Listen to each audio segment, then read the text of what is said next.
আমার সাথে আগত সহকর্মীবৃন্দ, প্রধান কার্যালয় ময়মনসিংহ ডিভিশন এবং এই অঞ্চলে আমার প্রিয় বোনেরা এবং ক্রাফটে কর্মরত সহকর্মী এবং সহায়ক সবাইকে আমার শুভেচ্ছা শুভকামনা। আপনাদের এই প্রশিক্ষণ নিয়ে যে সমস্ত কথাবার্তা বলার ছিল তা আমার সহকর্মীরা বলে ফেলছে, শুধু বলে ফেলে না, উদ্বুদ্ধ করে ফেলছে। অনেকে তো ঘাটটা নাড়তে দেখলাম যে আপনাদের মনের কথাই বলছে। পরিচয় পাওয়ার পর মনে হলো যে একমাত্র ওই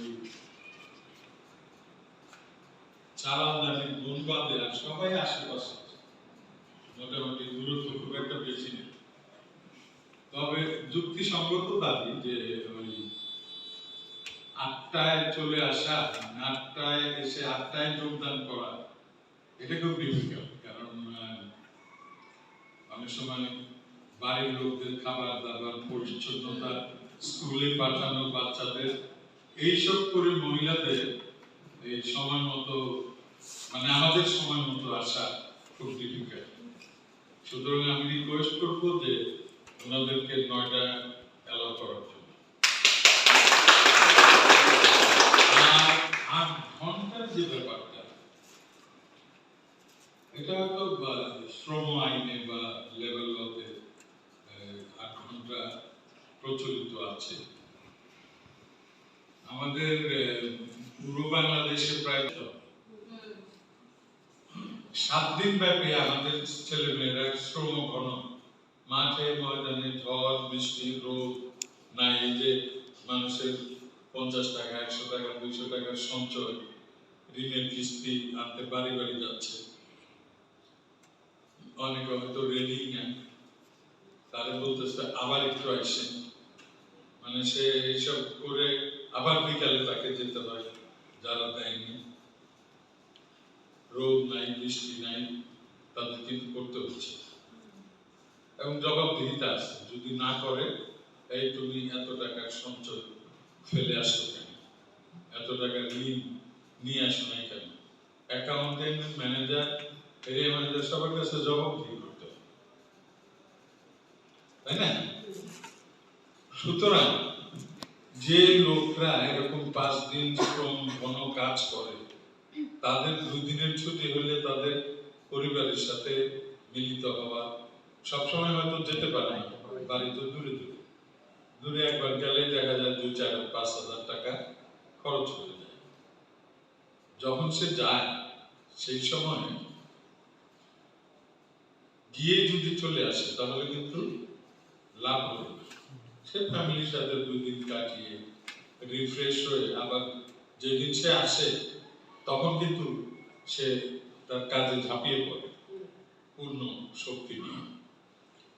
পরে আমরা দেখেছি যে ওই 2 দিন ছুটি দেওয়াতেই ভালো।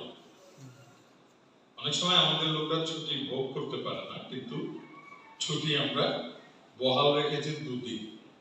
আর পূজা পার্বণ ঈদের সময় যে কয়দিন লাগে, 5 দিন তো আমরা দেই, তারপরে আগের 2 শুক্র শনি, পরের 2 শুক্র শনি, 5-4 9 দিন হয়ে যায় মিনিমাম, কখনো কখনো 10 দিন হয়। এরকম ছুটি কিন্তু আমরা দিই। কেন দিই? কারণ ও যাতে এই যে কাজটা করতেছে, ও নিজের অর্গানাইজেশন মনে করে কাজটা করতেছে, ও যাতে পরিবারের সাথে শান্তি শান্তি সময়টা কাটিয়ে রিফ্রেশ হয়ে এখানে এসে আবার কাজটা করতে পারে। এবং আমি মনে করি 2-1 ঘন্টা কাজ যদি কম হয়, সেটা যারা কর্মী তারাই মানে পূরণ করার জন্য চেষ্টা করবে, তাই না? ওই সময়ের মধ্যেই তারা চেষ্টা করবে যে কিভাবে আমার আজকের কাজটা সমাপ্ত করে দেয়। এরকম না যে এই 5টা বেজে গেল আর আমি লোক দিলাম, এরকম তো কেউ করে না সাধারণত। আমাদের কর্মীরা সাধারণত দেখি যে কাজ শেষ না করে যায় না। কিন্তু মহিলাদের ক্ষেত্রে একটু অসুবিধা, এই যে সন্ধ্যা আগেই তো বাড়ি যেতে হবে, এই জিনিসগুলো আমাদের মেনটেন করতে হবে। মহিলাদের জন্য যখন আমরা ট্রেনিং এর ব্যবস্থা করছি, তখন তাদের এই প্রশিক্ষণ নেওয়ার ভালো পরিবেশ থাকতে হবে। তাদের এই যে উপযোগী টয়লেট, বাথরুম, বিশ্রাম করার সুবিধা, কখনো যদি কোনো সময় বাচ্চা নিয়ে আসতে হয় তাহলে সেই বাচ্চাকে রক্ষণাবেক্ষণের ব্যবস্থা, তাদের আহারের ব্যবস্থা, তাদের চা নাস্তার ব্যবস্থা এবং তাদের যাতায়াত, এগুলো যতক্ষণ পর্যন্ত প্রশিক্ষণ চলবে ততক্ষণ পর্যন্ত আমাদের নজরে রাখতে হবে। প্রশিক্ষণ চলাকালীন যদি কোনো সময় বৃষ্টি বাদল হয়, স্ট্রাইক হয়, রাস্তা বন্ধ হয়ে যায়, তখন কিন্তু আমাদেরই দায়িত্ব আসে তাদেরকে বাড়ি পৌঁছে দেওয়া। মানে এরকম একটা দৃষ্টিকোণ থেকেই যদি আমরা দেখি তাহলে সত্যিকার অর্থে নারীদের উন্নয়নের জন্য আমরা কাজ করছি, এটা প্রমাণিত হবে। প্রমাণ করার দরকার নাই, আপনারা তো আন্তরিকতা দেখেই বুঝবেন যে এটা আমাদের জন্য, আমাদের কল্যাণে, আমাদের মঙ্গলের জন্য, আমাদের পরিবারের ভালোর জন্য। তখন কিন্তু আপনারা নিজেরাই দায়িত্বশীল হয়ে নিজেরা কাজ করবেন। তো আমি বেশি কথা বলবো না, আপনারা এখানে যতদিন প্রশিক্ষণ হবে আপনাদের যাতায়াতের ব্যবস্থা প্রতিষ্ঠান থেকে করবে, এটা ভর্তুকি দেবে, আপনাদের খাবার ব্যবস্থা করবে দুপুরে, এবং নাস্তা, সকালিক নাস্তা এবং বৈকালিক নাস্তা ব্যবস্থা করবে। এবং আমি রিকোয়েস্ট করব যে 9টা থেকে অন্তত, এখন তো যে শীত চট করে রাত হয়ে যায়, 5টার মধ্যে যাতে আমরা বৌদ্ধদের ছেড়ে দিতে পারি। এই জন্য যদি মানে প্রশিক্ষণের সময়টা 5-7 দিন যদি বাড়াতে হয়, সেটা আমরা পারবো, অসুবিধা নেই। কিন্তু আমরা চাইবো যে আমাদের আপনারা যাতে যে জিগজ্যাগ, যেটা কেবল আমরা শুরু করছি মেশিনারিজ, এইটাকে আপনার সুন্দর করে, ভালো করে আপনাদের শিখতে হবে। আপনারা শিখলে এই কিন্তু আমাদের কর্মকর্তারা ওই যে এইসব কাজের জন্য যে ওয়ার্ডার নেওয়া, এইসব কাজের জন্য ওয়ার্ডার নিতে হাজার হাজার ওয়ার্ডার দেয়। ওয়ার্ডার দিলে আমাদের কর্মী না থাকলে তো সেগুলো বানানো সম্ভব না, তাই না? আমরা যদি 5,000 কাজের জন্য কোনো ওয়ার্ডার নেই, তাহলে তো মিনিমাম আমাদের 50 জন 100 জন ওই কাজের জন্য কর্মী থাকা দরকার। না থাকলে আমির হামজা সাহেব বা তার সহকর্মীরা তো এগুলি বানাতে পারবে না। এই জন্য আমাদের আপনাদের মতো লোকদেরকে অভিজ্ঞ করে গড়ে তুলতে হবে এবং আপনাদের কাজের ব্যবস্থা করতে হবে। আশরাফ যেগুলো করেছে এগুলো কিন্তু সমর্থ, যেমন এখানে কাজ করেন বা না করেন, আপনি শিখলে আপনার কাছ থেকে কেউ এই দক্ষতা কেড়ে নিতে পারে, তাই না? আপনি উদ্যোগ নিলে একাও কিন্তু এন্টারপ্রেনার হিসেবে বা উদ্যোক্তা হিসেবে কাজ করতে পারবেন।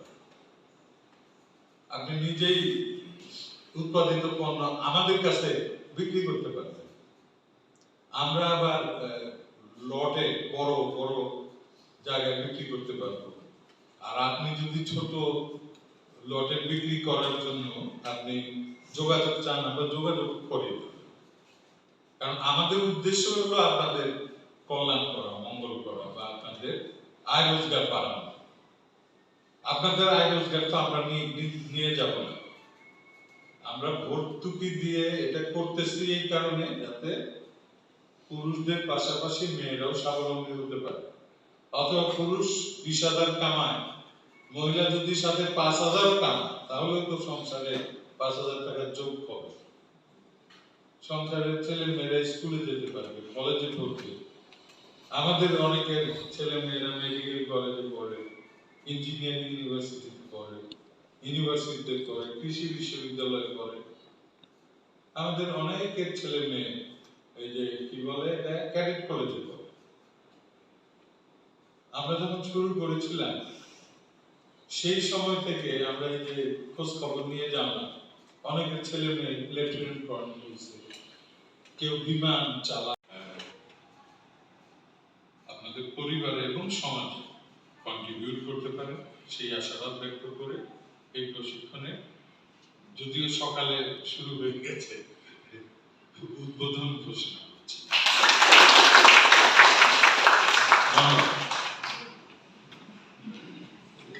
ধন্যবাদ স্যার।